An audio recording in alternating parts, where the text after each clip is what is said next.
We've covered Facebook often on this podcast, but it's not the only social media platform that might be useful for your ministry.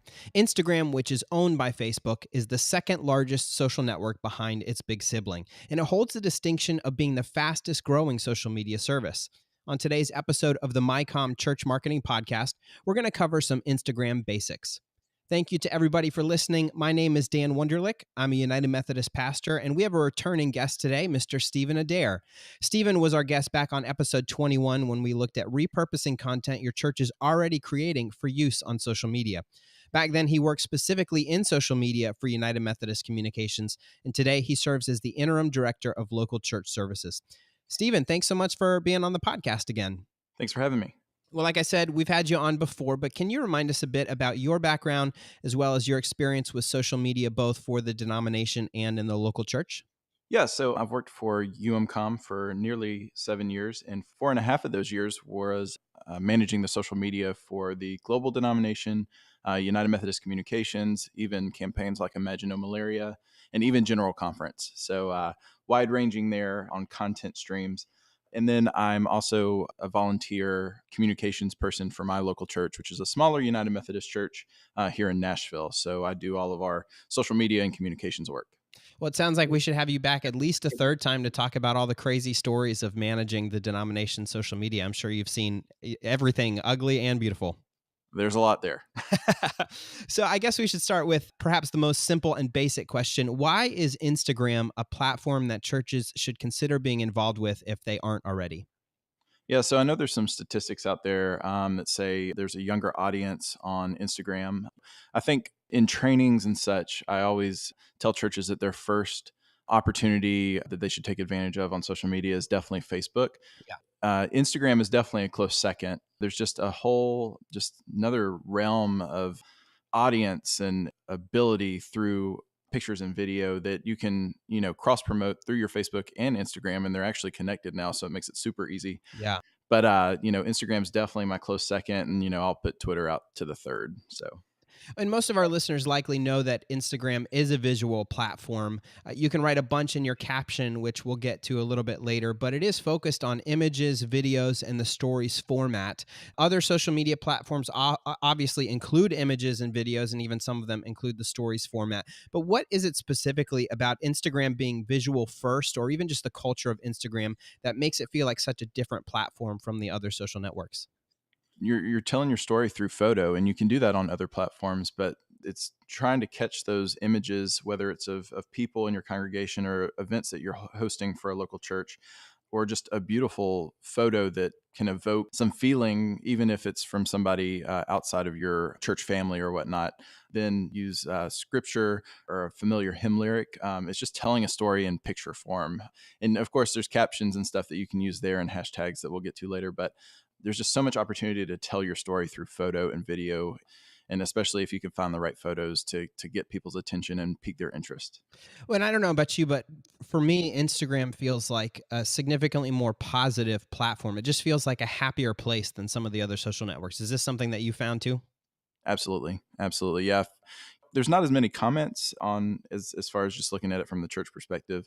And the comments don't yield themselves to the negative conversation and fighting that, let's just say, Facebook seems to host a lot of. So definitely a more positive space, especially, you're trying to find photos that evoke feeling and get people to like it. Usually it's just a positive image that does that.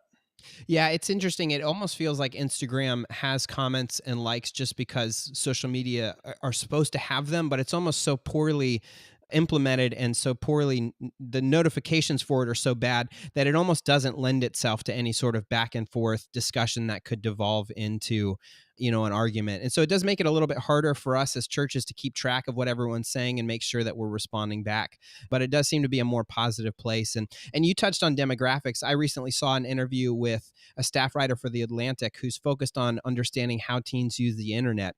And she said, quote, "I haven't covered Facebook in a year because that platform is irrelevant for young people and it's irrelevant to youth culture. Instagram is everything." Research by Pew seems to back this up. 72% of U.S. teens say that they use Instagram compared to only 51% who use Facebook. When you're thinking about or approaching Instagram, let's say specifically from your local church, do you have a different demographic in mind? Have you seen churches that use Instagram effectively to reach emerging generations, or as with all things, is it really just contextual? I think for the local church, the typical local church communicator or leader that's kind of in charge of communications and social media and trying to get their church in those spaces and be effective at doing so. For me, the local church, it seems like our audience, for us at least, kind of floods from Facebook to Instagram, and it's kind of both. But there are some of our youth that are only on Instagram and don't have Facebook accounts. But I'm still finding that if they haven't been on Facebook, that they are kind of getting there once they get to a certain age. Yeah. So our Facebook is still our main platform of communicating and spreading the word, the message of what our local church is about. But Instagram, so seamless just to use some of that content to reach, if somebody's not on Facebook, to reach them on Instagram. And there's a lot of churches that are doing great things. Not every church has a production department and Right, right. a communications staff that's paid to do that. But it's so easy just always in your mind be thinking, what could be a great photo here? Whether it's an event or during worship or even just of some beautiful scenery that you could tie to something and be there to be relevant to a young person or an old person.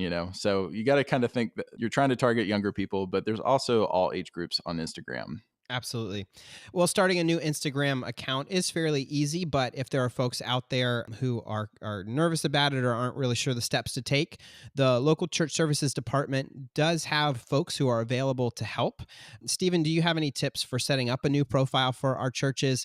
What are some things we should think about when we're picking a username, a profile picture, and filling out our bio? Yeah, I'll go ahead and plug here, if that's okay. So I've taken lead over our local church services department here at UMCom, and we have so many opportunities to help churches with marketing services and promotional grants. And there's more information about that at umcom.org/grants on ways how our team, and we have a social media person, we have a web person, and other specialties that can help guide churches. So I just wanted to plug that as an opportunity for our local United Methodist churches to receive assistance through us. But I always guide people on whether you're starting your Facebook or your website or an Instagram account to try to keep everything branded the same. I've seen many churches that will have a username for Facebook and it's not the same as their URL, and then their Instagram is something else with a underscore in between. Right, Uh, right. to where it's not consistent, to where it's not easy to be found. You want to be easily searchable and easily found, and honestly, even to the point of, I'll just take my local church. Our website URL is glendaleumc.org. Our Facebook username is glendaleumc. Our Instagram is glendaleumc. That's not always possible, especially now that we've kind of come so much further in time Right. since these platforms have been created to be able to be consistent. But if you can, it's definitely a wise decision to do that just so people can find you and you can promote it so much easier. You can have your icons, your social icons printed in your bulletin or printed on your web, written on your website with just at, Glendale UMC, for instance. It's just so much easier for people to find you. Profile photo, some churches do it of their pastor. Sometimes that's culturally more relevant than others. But, I think if you can find a great photo of maybe the cross in your sanctuary or even the building. And I know some people don't agree with putting the building as your profile photo, but that's what I do. It's easily identifiable. And of course, all your other photos in your feed are of people and events and things happening. So you can kind of cover all that in your feed. But setting up your account super easy. You just, you create a username, password. And then for a church, it's great. You can actually change it to a business account, Yeah. uh, which adds some features, like it adds, I think, your phone number and maybe your URL, and you can get some analytics as well, just to see who's looking at your profile and all that stuff. So it's definitely And that's free to do, actually. You don't have to pay for a business profile.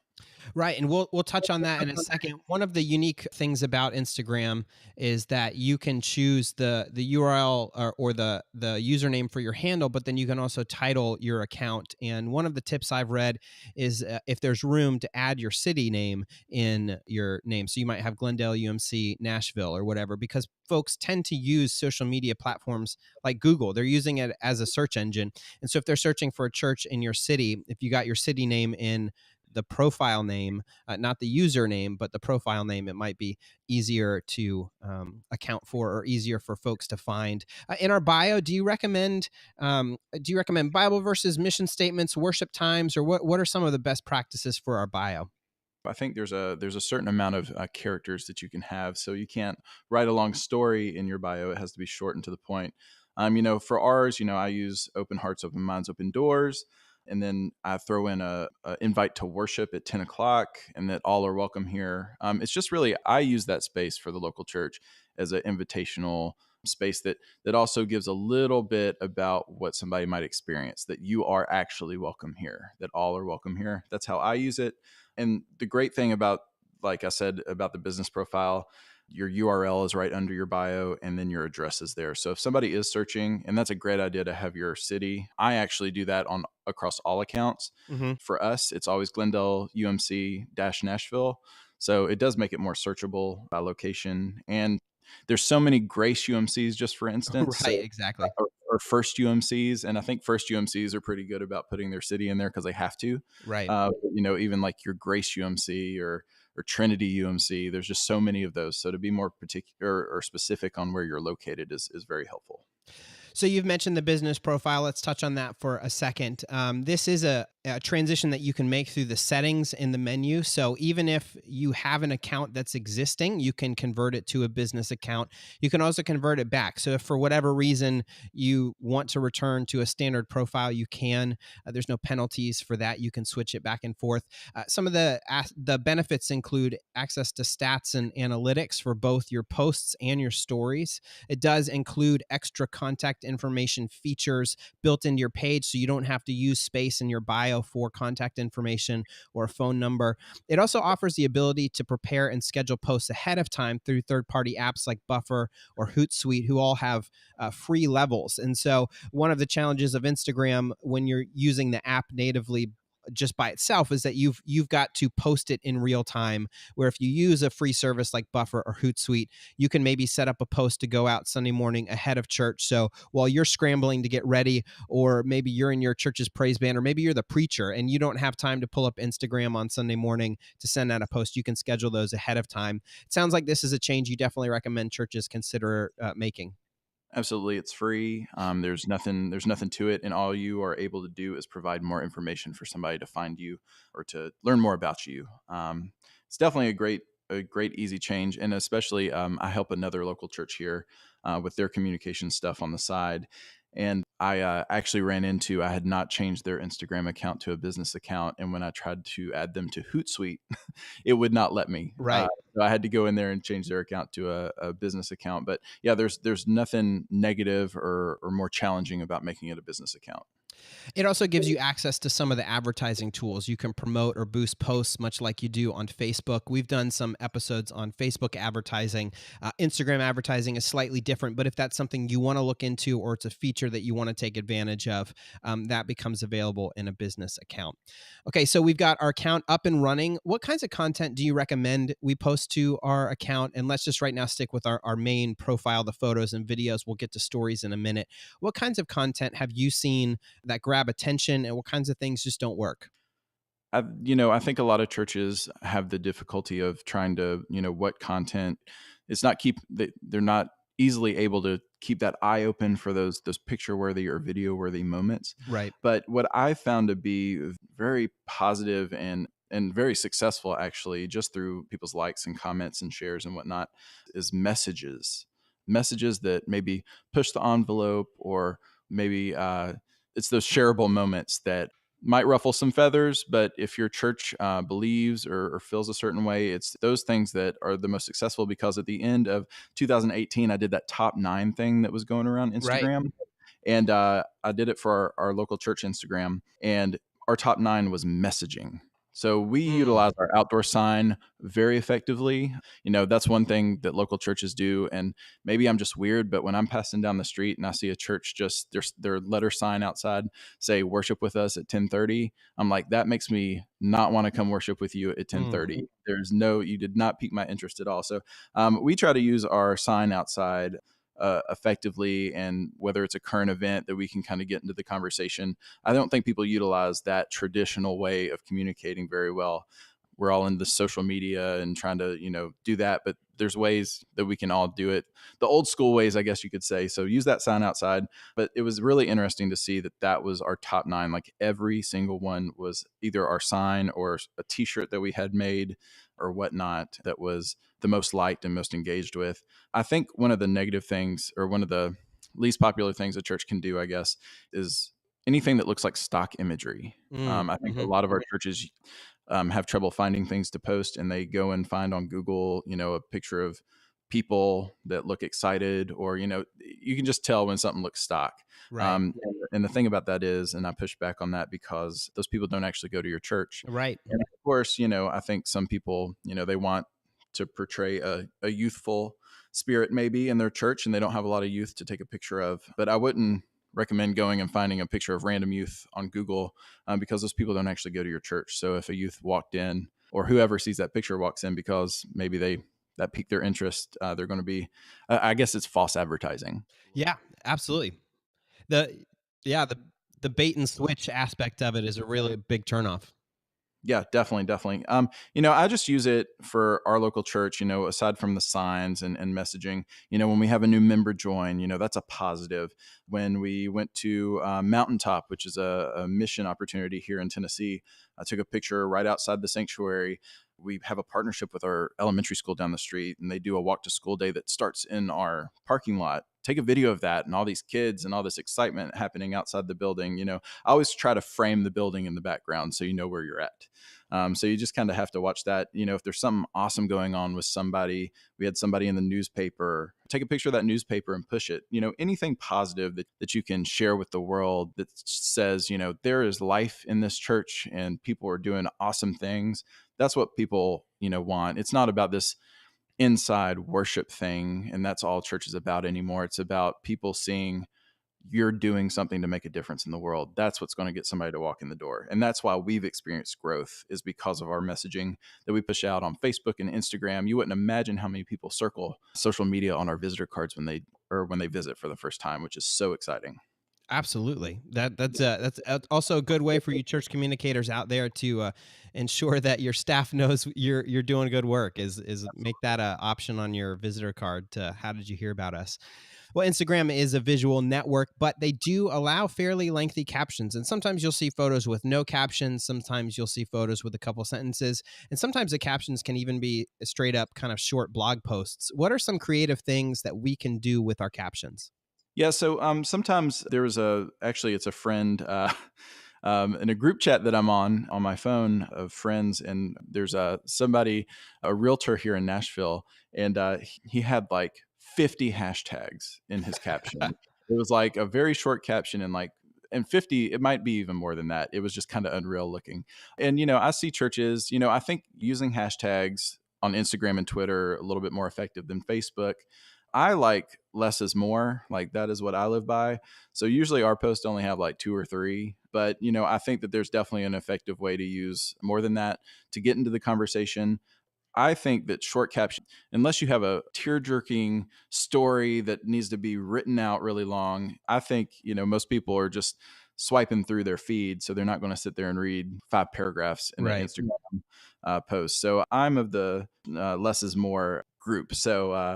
But I think just get to the point. What are you trying to say? Why should somebody care what you're posting? Mm-hmm. Well, you mentioned hashtags, and they are an important part of Instagram, even if they're somewhat dying away on other social networks. They reside in the caption as well. How might we use hashtags to increase the reach of a post or try to connect with certain circles of users? Definitely. It depends on what your post is. I wouldn't just blanket say I'm going to use these 10 hashtags just for fun every Right. post. It's you need to target your content and not spam a hashtag just because. I think just for a United Methodist, I think it's easy just to create your own church hashtag, which I used to kind of be against, but I've changed my mind on that one. Mm. Because if they see that and they just see a post and they click on it, then it's kind of a collection of your photos. And then if you have other people, if you have your youth or other people in your church using Instagram or even like partnerships with other organizations and they use your hashtag, it's kind of this mesh of everything. So it Right. kind of more, I guess, total picture on Instagram, and also using the hashtag UMC just to get in the conversation of the denomination. We're not talking about this right now, but just so I don't forget, tagging your conference. You can tag and put pictures Mm-hmm. too. We might come back to that, but tagging your conference and hopefully they'll share it, that sort of thing to continue your reach. But just use effective hashtags and the popular ones like, what is it, Throwback Thursday, Flashback Friday. You Right. can get to those. I can't say as the local church that really gives me a lot of extra engagement or anything. I haven't really seen that when I've used the more popular ones. But it's fun to experiment, and somebody might see your post because you did use a hashtag. So Yeah, and one of the unique things about Instagram is that you can actually follow hashtags. So you can click on a hashtag and then follow it as if it is an account. And so having a church hashtag now, it might give your members a way to see your post. But as you said, also anyone else that's using that same hashtag, there also may be some hashtags that are that local folks in your community are using, like I love whatever city you're in, or Nashville Pride, or some kind of hashtag that might be one that local folks use and local folks search to get a beat on what's going on in town. And again, you don't want to spam those hashtags. If your church is constantly showing up with just like flyers for events in the local thing, perhaps it might be better to use local hashtags if you're like out in the community, if you're a pastor who's doing your office hours at a local coffee shop, or if you've got a service group that's sorting food at the local food bank, or a clothing shelter, or something like that, a thrift store. This could be a way to show your community that you're out and present in the community. Of course, this is a social network. And so when it comes to interaction, do you have any advice on how church profiles should act? Do we only respond to and engage with folks that come to us first? Do we seek out and like comments or photos by others? And even then, should we stick to churches, organizations, and local businesses? Or is there a way for church accounts specifically to interact without kind of looking a little creepy? yeah, so I've tried to experiment with how to grow our following. Our Facebook page, done that over the years, and it's been super successful. Instagram, we have over 1,000 followers, which is great. But I'm always trying to figure out how do I get more. And usually, the ones figuring out how there's a connection with somebody, they're more likely, instead of just following random people, that they're going to follow you back, because you don't want to be following a ton of people and then have like 5 followers. Right. It just looks a little lopsided, and it looks like you kind of looks like you're spammy. So just a pro tip here, and I probably shouldn't say it out loud, but I've gone to other churches in our area and followed people that follow their accounts, because at least there's a connection there. Hmm. And it's not like we're trying to steal anybody, but the people that will care about your account, that they might not go to your church, they might go to the one down the street, but at least there's a common thread there. And we've gotten a lot of followers from that. And as far as like connecting, so the people that I've followed from other churches, or just that have followed us and I've followed them back, that we might have never met, or they've never come inside the doors of our church, there's a lot of baby pictures, a lot of pictures when people just gave birth, and Yeah. really a lot of life moments are shared through people's personal Instagram. And I've inserted us with a we're praying for you for the continued health of mom and baby. You can insert yourself there where it's not creepy, but you as a church and you as a praying people can be in prayer and be connected to these people even though you've never met them. So I think that there's an easy way to go about it to where you don't come off creepy or like inserting yourself oddly. So you can experiment with that a little bit, but I think just showing that you care is a big part of commenting and kind of engaging with people that you might not know in a pretty safe way too. Yeah, absolutely. Well, a few years ago, Instagram adopted, and we'll say adopted rather than stole, the stories format that was originated in Snapchat. And when you look at charts of usage, new accounts, and time spent on the app, Instagram has literally blown up thanks in large part to stories. And we probably need a whole separate episode on stories and best practices and some practical tips. But, Stephen, can you kind of describe what stories are and how churches might utilize this feature? Yeah, so it's interesting with, and I don't have my cheat sheet that I have on my computer upstairs when I was doing the denominational accounts and stuff. There's different, and you might know a little bit more to let everybody know, but there's different video links depending if it's in your profile or a story. I think you can tell a little bit longer. You can have a little bit longer video in your story to kind of continue a longer video Right. share. But I would use the stories as kind of more of a in the now update. Here's what's going on, to where, your profile isn't, you don't want to just, it's kind of like Facebook. You only want to post so many times you start spamming people. Whereas you Right. can use the story and you can post more, and people, if they're interested, they can keep clicking through, or if not, they move on. So it's not like you're taking up space on their property of their feed. So I think that it's a really great space to use to just kind of do live updates, and you can do video and you can do photos, and it's just a great another avenue for a church to put themselves on people's feed but not to spam them.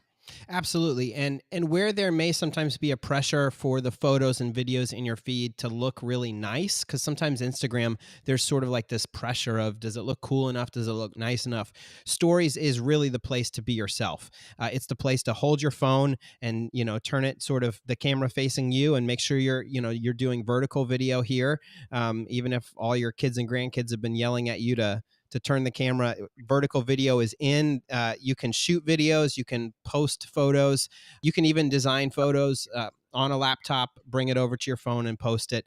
But like you said, stories are kind of the in the moment. So if you have like an announcement, let's say you've got Bible studies kicking off that night, instead of putting a post in your feed, you can talk about it on your Instagram stories, and that gives you a chance to make a direct interaction. Instagram stories also offer people the chance to write back through the DM feature or the inbox feature, and so it can actually be a place of good interaction. But like I said, we'll probably have a full stories episode in the future, because it really is looking like that might be the future of Instagram and perhaps even Facebook. But as we close this out, Stephen, are there any United Methodists out there that have really solid Instagram accounts that we can check out for inspiration? Yeah, so I'm a little biased, but I think for the smaller and medium-sized church, like, we have the reputation of being a lot larger than we actually are, and a part of that is our website, and part of that is our social media presence. So I'll take Yeah. that as a compliment. That's what our last district superintendent told me. So I'll run with that. But I will say, if you want to search for at Glendale UMC, and that's Glendale UMC, on Instagram. I think it's just for a small, medium sized church, or even a large church. I think that you can get some ideas from what I'm doing on there. There's a larger church. Actually, it's the largest church in our conference that's right down the street from us, and that's Brentwood UMC. They kind of come at it. They have the youth department and the kids department, and they have a bunch of different areas of their church, so they can kind of spread that out over their stories, and there's a place under your bio that you can put buckets of photos that have a certain theme, like they have worship and students and music. So if somebody's really interested in one of those, they can go and click on those. But Brentwood's a good suggested one to go look at, and really just typing in UMC or United Methodist Church. Of course, the denominational account, you can go grab some stuff from there.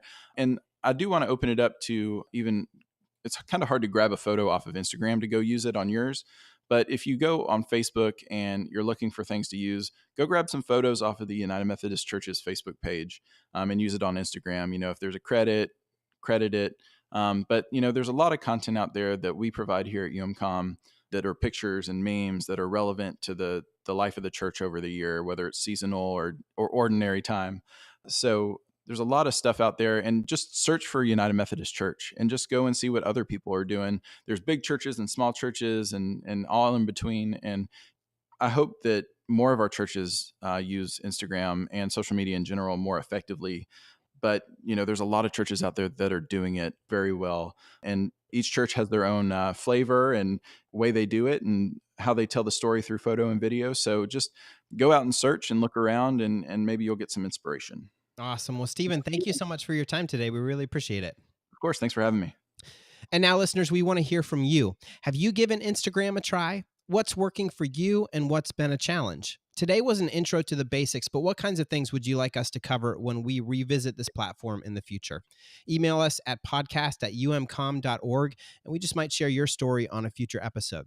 And you can, of course, use that email, podcast@umcom.org, to send us any feedback or topic suggestions for the show. We would love to hear from you. Finally, if you found this podcast to be helpful and you'd like to make sure other church communicators like yourself find this resource, the two biggest things you can do are share this episode with your friends and colleagues and leave a review on Apple Podcasts, Google Play Music, or whatever service you're using to listen to us right now.